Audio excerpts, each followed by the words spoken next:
Good afternoon, everyone, and welcome to the session on balancing cost savings and quality in GCC Outsourcing, the real impact. Thank you, Vineet, for that energizer. It was actually part of my introduction. The post-lunch sessions can be a bit of a drag, so I'm hoping it's not a drag anymore. So I trust you all had a good break. You're all well fed, not fed up, and are well caffeinated. During the session, along with my esteemed panel over here, we'll analyze the challenges and strategies in maintaining high quality standards while leveraging the cost advantages of GCC outsourcing, highlighting successful models that do not compromise on service quality for cost reduction. Yeah? As an introduction, and I'm sure all of you are well aware of what GCCs are, but just to give a revisionist history, I'll speak about what GCCs do. So GCCs are offshore units of MNCs that operate globally. These centers provide a diverse range of essential support services, including but not limited to IT, finance, HR, and analytics.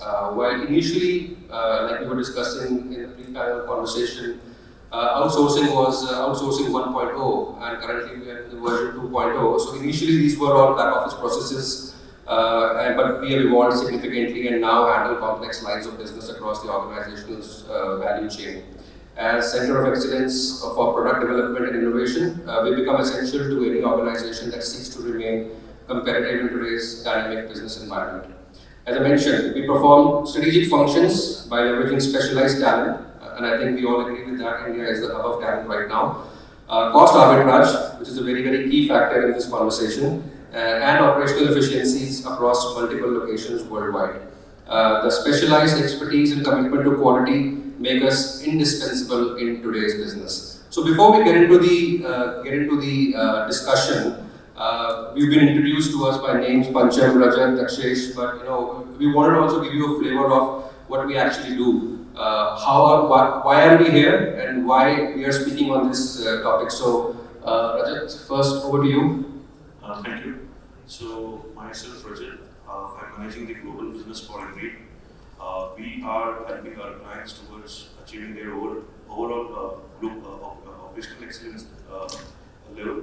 We are working in the areas of AWS, DevOps, Agile, ITSM, and we are closely working with some of the GCCs with different verticals where we are helping them to enable them, operationalize them, optimize them, collaboration and automation and integrations. So this is a short summary about it.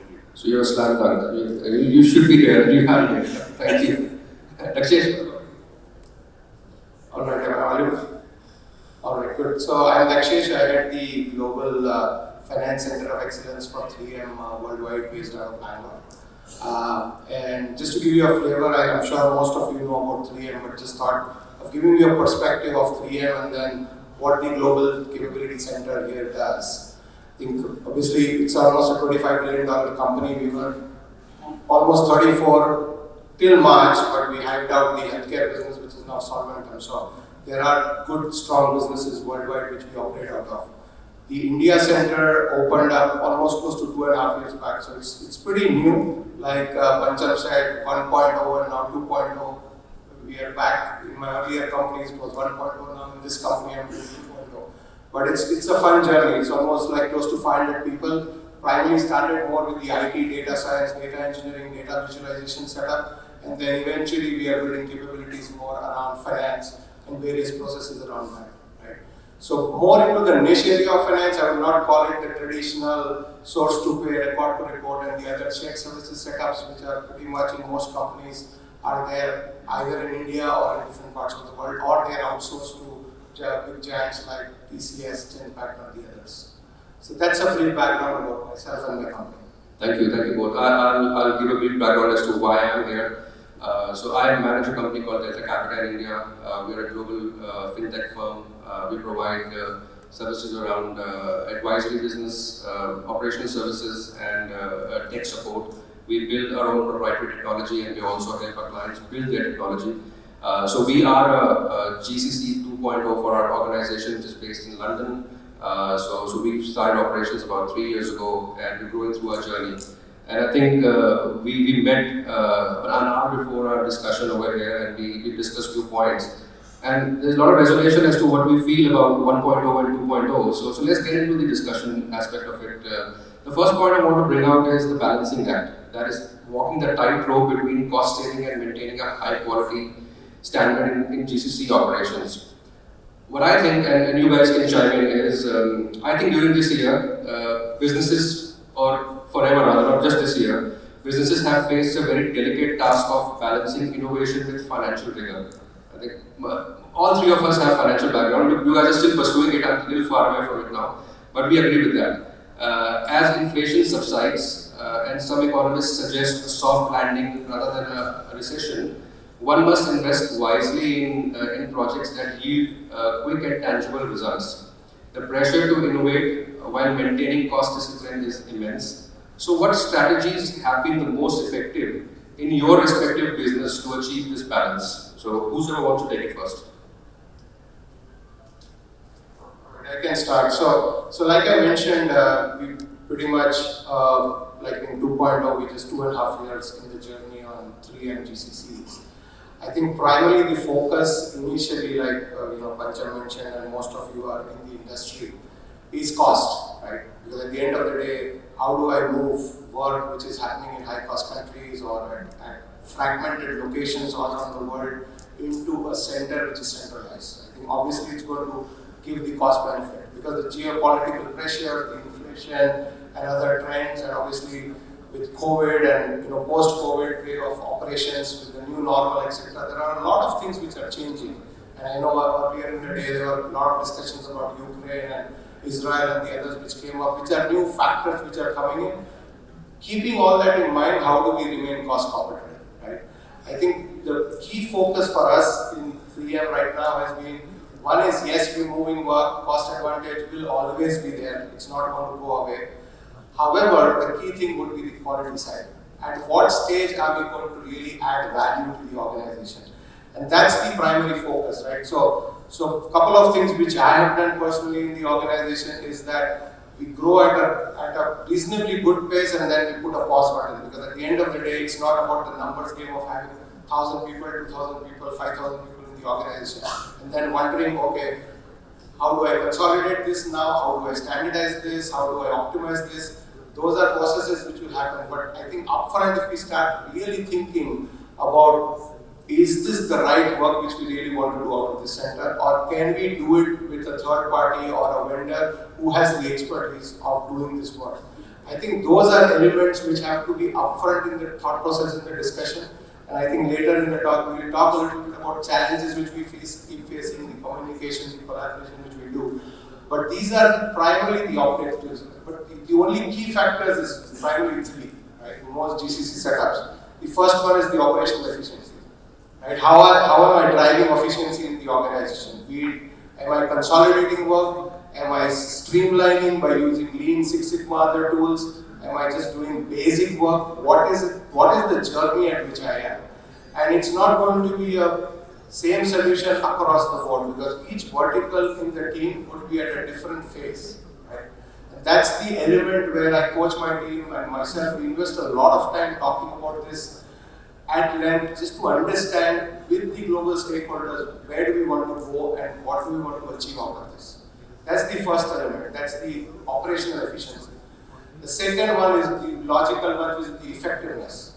Is this really effective? Is it really showing value to the business?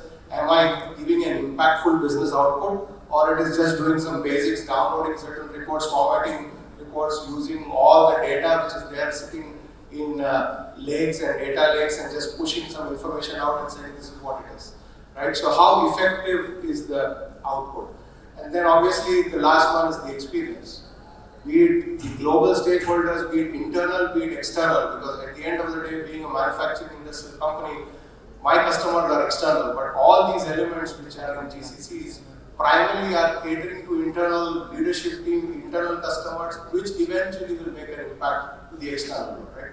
So it's a sequence, and each of them, as I said, would be different. So I think key thing, Pancham, like you mentioned earlier, key thing is to calibrate at every stage and then focus on the value, not on numbers. That's the goal which I have set up in our organization. It could be different for different, but that's how we've been running the show in 3 years. It's a very valid point that you're looking at the broader picture. A lot of times when I speak to CFOs, They are more bothered about the per unit cost rather than the value of the overall project. Now, per unit cost could be cheap at some point of time, but could take 1 or 2 years to accomplish. Whereas something which is a bit more costly but can be done in 6 months' time, there is more value in that. And I think that cost arbitrage, a lot of CFOs probably don't see.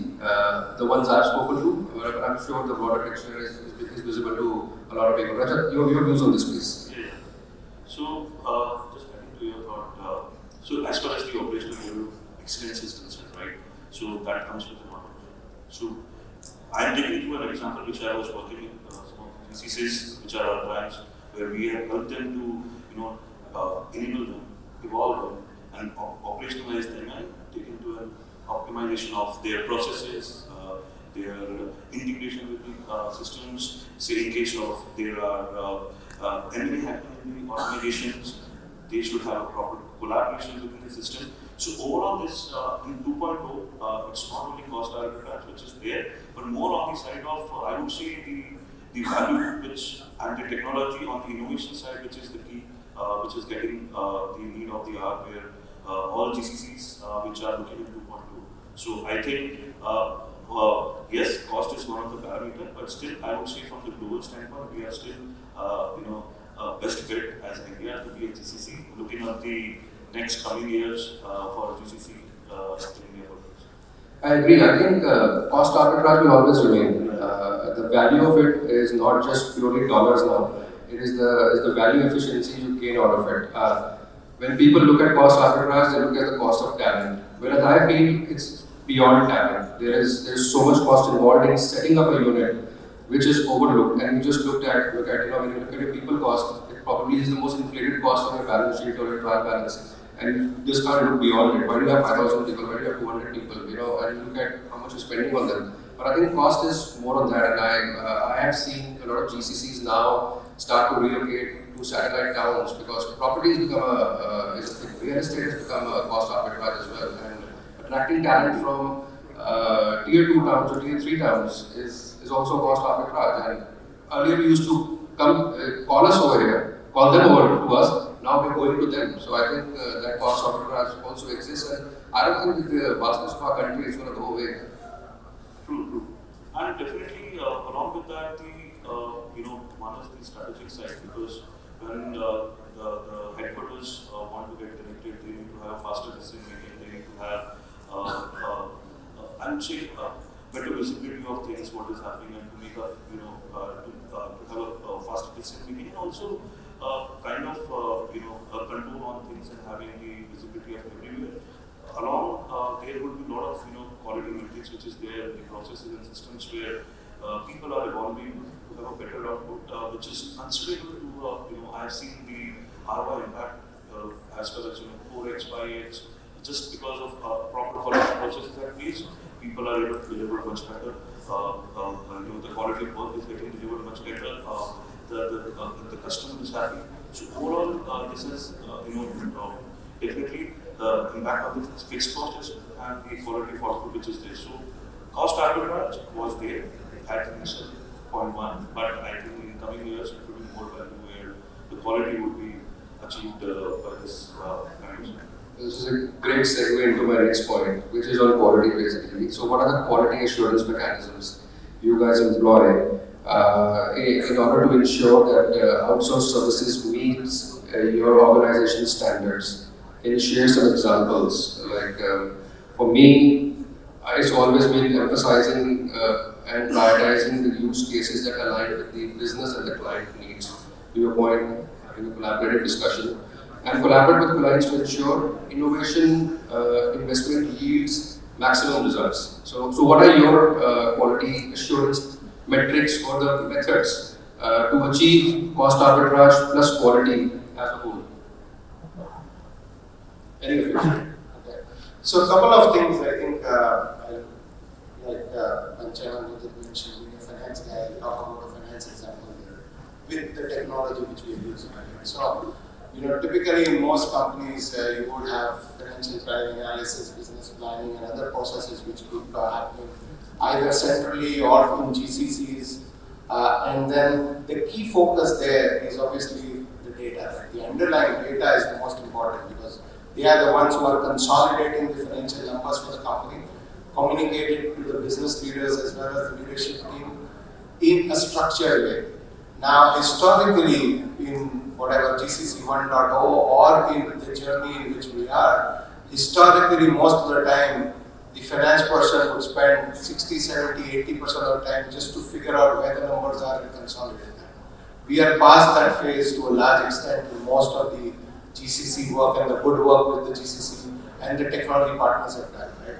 So now the question is, how do we leverage that extra 50, 60, 70% of the time to do better analytics and better business impact output? Right? So we've invested in a couple of tools we were using. I don't know, Longview was one of the things. I don't know if somebody is aware of that. We've been using that historically at 3M for a long time.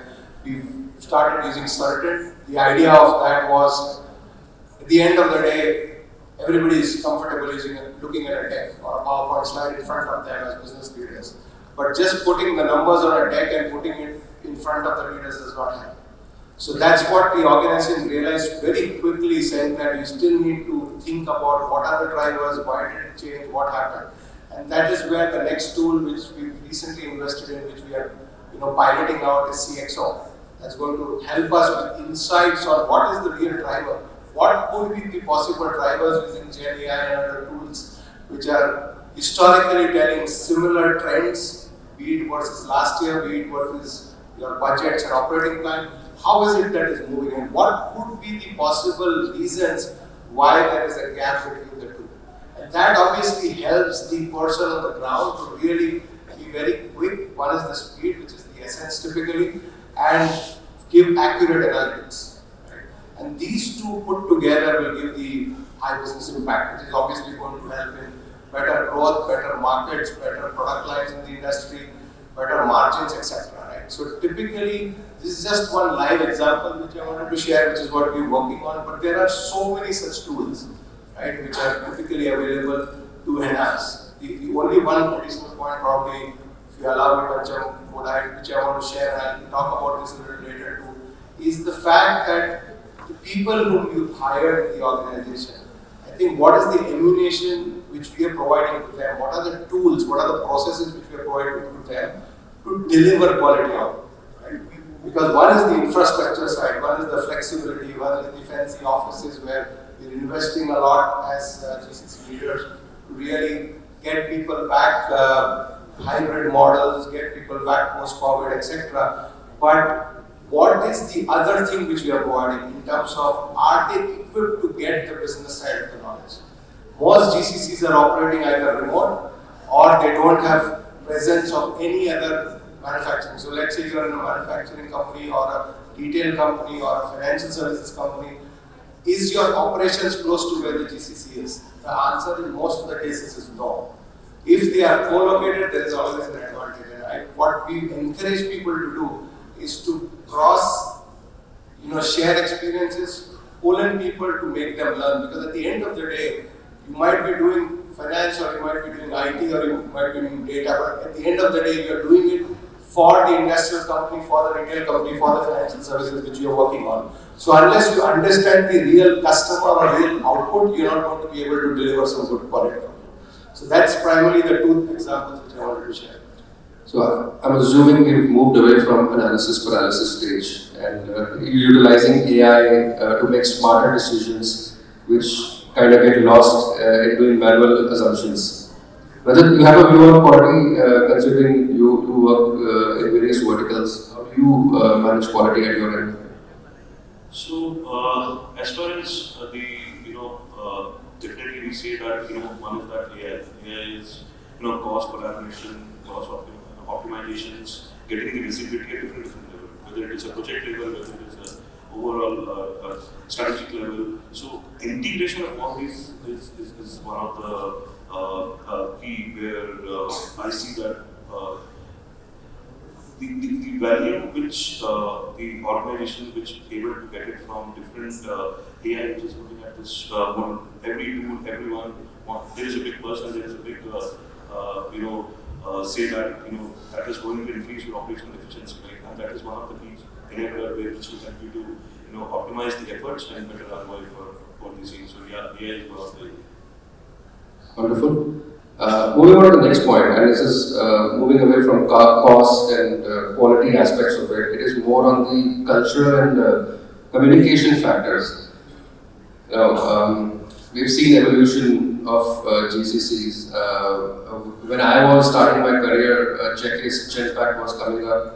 There were voice and accent trainers making you sound like Americans or English, and of course we used to get found out with your pseudonyms as well. So I think we moved away from that, but there are still some challenges as we evolve. The challenges also evolve. So how do the cultural differences and communication barriers impact the quality of GCC outsourcing? What have you felt in terms of these challenges?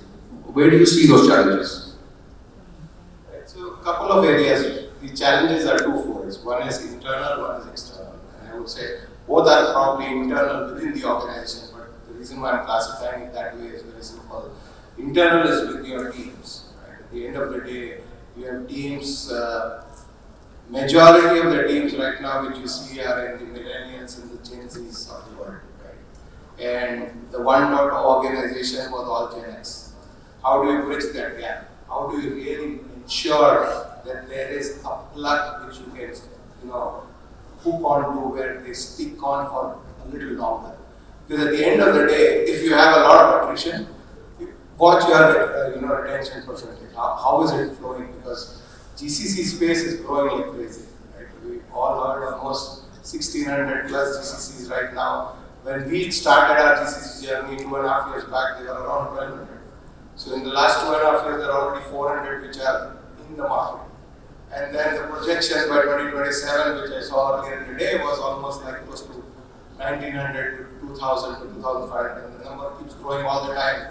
As we all meet together and we show value, that number will grow up. But I think the point is that, like I mentioned earlier, the quality point of deliverables is that how do we connect our team to the larger business? That's the key. Because if we are not able to connect them, they are just working with a laptop, with a desktop in one part of the world, one corner, just on Teams and all various tools, just doing video call or just attending calls, doing their work and going home. That's not what we really want in terms of culture. With COVID and work your way or work from home or hybrid models, it has become more and more challenging for us to get them together, get that bonding effect together, for us to see, yes, are they learning from each other? How do we make sure that they're learning from each other? Am I just doing a traditional work, doing something and going? Am I knowing what is really happening? Those are elements which are internal, where you encourage the teams to collaborate. And like I mentioned, getting cross-functional leaders or business leaders from the business and the operations side to spend time with the team, to educate them, to give them the business side of the knowledge is the key.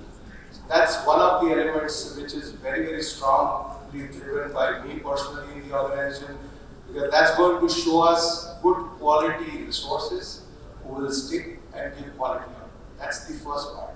I think the second part, which is more external, is more on global stakeholder management.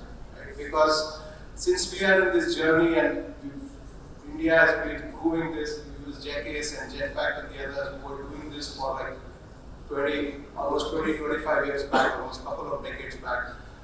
The space was more outsourcing. How do I just move things from different parts of the world, get it here, get it done, consolidated, use Lean Six Sigma, drive productivity, and just run the show.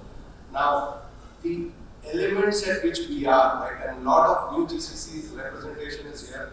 The stage at which we are, even in 3M, is that I have to go and sit with the global stakeholders many, many times, and I encourage my teams to do that, is to showcase the power of talent which is available in the country. Right? More than 40 to 45% of GCCs have presence in Bangalore. How do I showcase that to the global world? One is with the work which you are doing, which is very, very critical, which is going to start showing impact eventually. But before that, how do I engage with them to show them, like classic examples, last couple of visits which I made, the question is, can you do this out of India? And I said, of course I can do it. In my mind, I'm saying I was doing this 20 years back.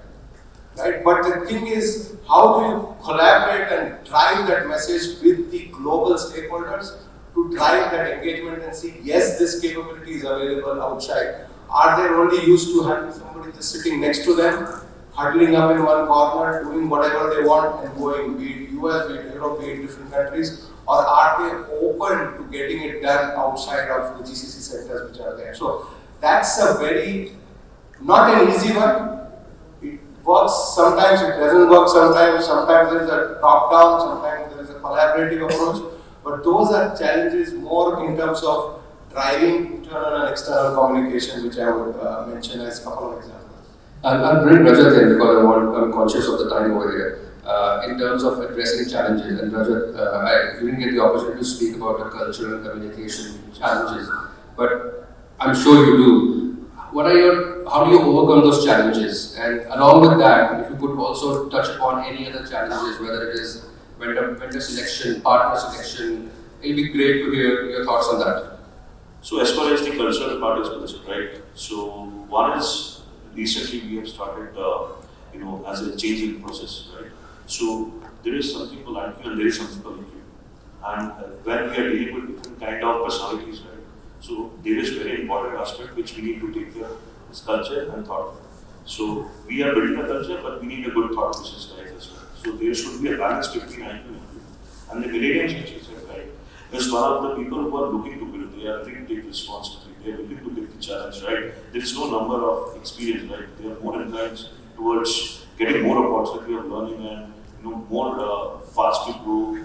So from that side, we have implemented some things internally within the HR policy while the recruitment processes are there, making them cross-functional training. Right now, the other aspect which is getting uplifted is you can see that in India, from the talent side, people are not only functional. Right now, there's a techno-functional which is getting hold of things, right?